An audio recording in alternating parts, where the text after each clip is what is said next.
त्याला शस्त्र परवाना दिल्यानंतर कदम हे विरोधकांच्या निशाणावर आलेले आहेत।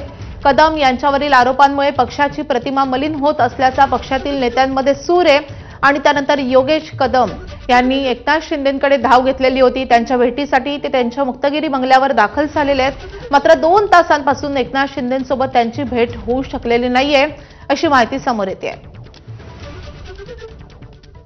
या सगळ्या प्रकारावरून योगेश कदम यांच्या अडचणी वाढलेल्या आहेत। आधी बारचं प्रकरण आणि आता हे परवाना प्रकरण, या दोन्ही प्रकरणांमुळे योगेश कदमांच्या अडचणी वाढलेल्या आहेत। त्यातच सध्या योगेश कदमांचे पिता रामदास कदम आणि त्यासोबतच अनिल परब यांच्यामध्ये जोरदार वाकयुद्ध पाहायला मिळतंय। त्यामुळे या सगळ्या पार्श्वभूमीवर योगेश कदम हे शिंदेंच्या भेटीला पोहोचलेत। तर या संदर्भात अधिक माहिती देण्यासाठी आपले प्रतिनिधी सूरज सावंत आपल्यासोबत आहेत। सूरज, नेमके काय अपडेट? योगेश कदमांची शिंदेंसोबत भेट का होत नाहीये? माधवी, नक्कीच आपण जर पाहिलं तर योगेश कदम हे मागील 2 तासांपासून मुक्तागिरी बंगल्यावरती या ठिकाणी आलेले आहेत। मात्र शिंदे हे अजूनही खाली उतरले नसल्यामुळे अद्याप भेट झाली नसल्याची माहिती ही सूत्रांकडनं मिळत आहे। तर सचिन घायवळ यांना जो शस्त्र परवाना देण्यात आलेला आहे त्यावरनं विरोधकांनी योगेश कदम यांना पुन्हा एकदा टार्गेट केल्याचं आपल्याला पाहायला मिळतंय। मागील 2 दिवसांपासून योगेश कदम यांच्यावरती जे आरोप होत आहेत त्यांना अद्यापही पूर्णतः स्पष्टीकरण हे योगेश कदम यांच्याकडनं देण्यात आलेलं नाहीये। तर निलेश घायवळ याच्यावर इतके गंभीर गुन्हे असताना देखील पुन्हा एकदा सचिन घायवळ यांना कुठल्या आधारावरती शस्त्र परवाना दिला याचं उत्तर अद्याप ते देऊ शकलेलं नाहीये। कारण ज्या पद्धतीने ते म्हणतात की पूर्वीची पार्श्वभूमी पाहता सर्व गुन्हे नाहीयेत, निर्दोष मुक्तता आहे आणि त्या आधारावरती दिलेले आहेत। मतलब स्थानिक पोलिसांनी देखील त्याला नकार दिला होता आणि तरी सुद्धा दिलेले आहे। त्यामुळे विरोधकांच्या टीकेला सामोरे जाताना योगेश कदम पाहायला मिळतात आणि अशातच ते आज मुक्तागिरी बंगल्यावरती आलेले आहेत। अद्याप भेट झालेले नाहीये, मात्र कुठेतरी नाराजी ही प्रामुख्याने पाहायला मिळतात। कारण यापूर्वी देखील 2 आरोप हे झाले होते, तेही अनिल परब यांनीच केलेले होते। एक म्हणजे रेती उपसाचा होता आणि दुसरा सावली बारचा जो मुद्दा होता त्यावरनं देखील योगेश कदम टीकेचे केंद्रस्थानी राहिलेले पाहायला मिळत होते। त्यामुळे अद्याप ही भेट झालेली नाहीये। नक्कीच एकनाथ शिंदे यांच्याकडनं योगेश कदम यांना समज दिला जाऊ शकतो।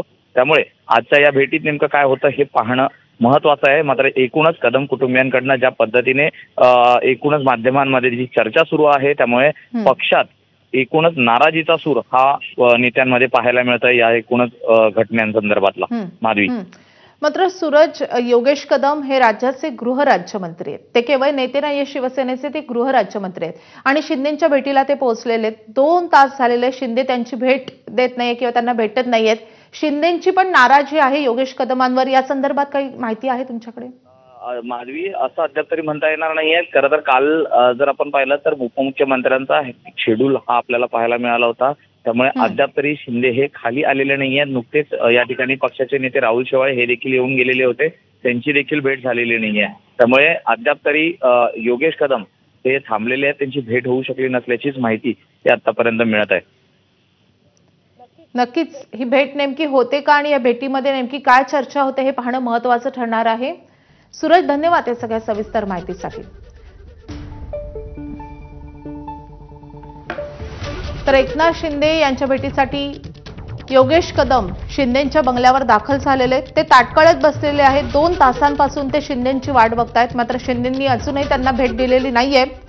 आधी सावली बारचं प्रकरण खूप गाजलेलं होतं, त्यानंतर रामदास कदमांनी दसरा मेळाव्यामध्ये बाळासाहेब ठाकरेंबाबत त्यांच्या मृतदेहाबाबत जे काही विधान केलेलं होतं त्यावरून एक नवा वाद निर्माण झालेला होता।